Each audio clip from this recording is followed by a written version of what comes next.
ইনি হলেন দুর্গাপুজোর পুরোহিত, ইনি জামা কাপড় ব্যবসায়ী, আর ইনি হলেন প্রতিমা শিল্পী। আর এই হলো এদের থেকে 3টে আন্ডাররেটেড লাইফ লেসন। দাদা বলো।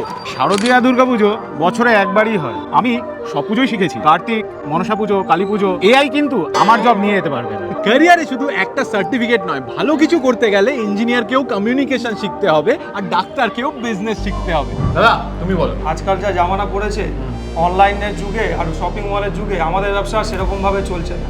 তাই রিল বানাতে হবে, রিল বানাবো, এটাই জীবন, আর কি করবো।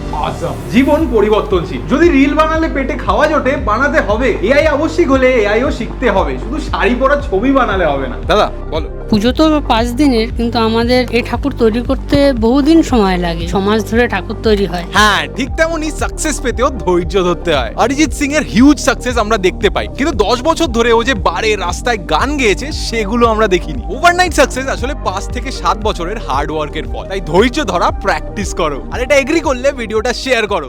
শুভ শারদিয়া।